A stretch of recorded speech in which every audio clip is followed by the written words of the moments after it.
Have you ever considered the philosophy of being alone? Is solitude a curse or a blessing?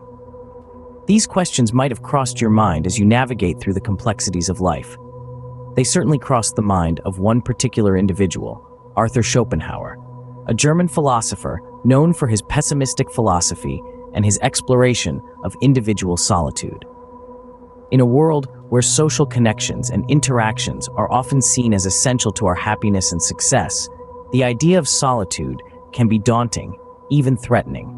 Yet, there exists a different perspective that views solitude not as a state of loneliness, but as a realm of freedom, a sanctuary for introspection and self-discovery.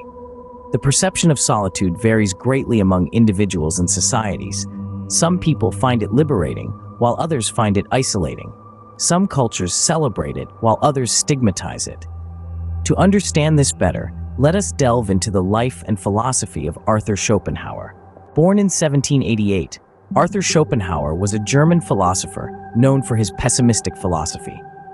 Growing up in an affluent household, he was exposed to the works of great philosophers at an early age. His father, Heinrich, a prosperous merchant, encouraged him to think independently, while his mother, Johanna, a popular author of her time, fostered his love for literature.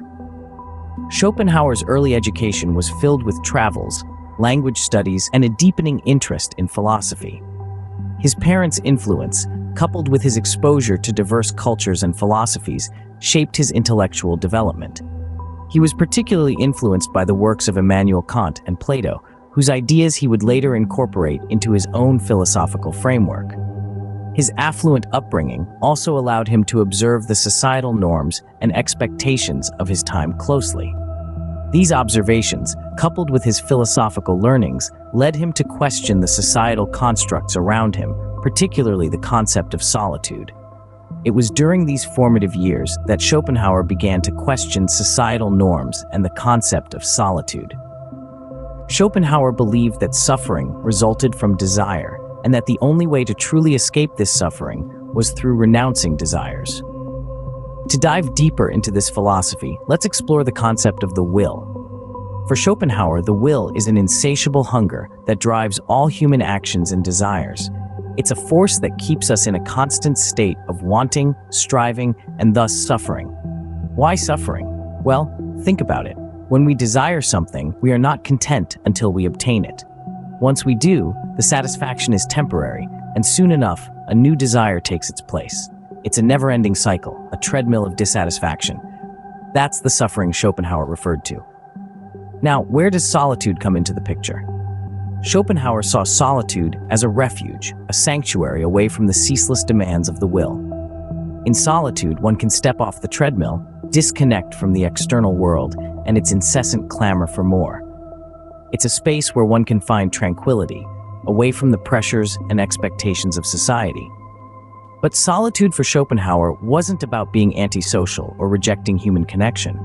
Rather, it was about carving out moments of quiet introspection, where one could contemplate life without the distractions of worldly desires. It was about being able to enjoy one's own company, to be self-sufficient in finding peace and happiness. This is where the idea of freedom comes in. In renouncing desires and embracing solitude, one can free oneself from the shackles of the will. It's a freedom from the discontentment and restlessness that desires breed. It's a freedom to be at peace with oneself, to find contentment within, and to appreciate the simple joys of existence without the constant thirst for more. For Schopenhauer, to be alone was not a state of loneliness, but a state of freedom. Schopenhauer's philosophy might seem pessimistic, but it also offers a unique perspective on solitude and freedom. As we've explored, he saw solitude not as a state to be avoided, but as a refuge where one could experience true freedom. In the noise and clamor of the world, Schopenhauer believed we lose touch with our inner selves. But in solitude, we can reconnect, reflect, and discover our own unique perspectives. From his early influences to his later philosophical developments, Schopenhauer's thoughts on solitude challenge us to reconsider our own views. We live in a world that often equates being alone with being lonely. But as Schopenhauer prompts us to consider, could solitude actually be a path to freedom, allowing us to escape societal pressures and expectations?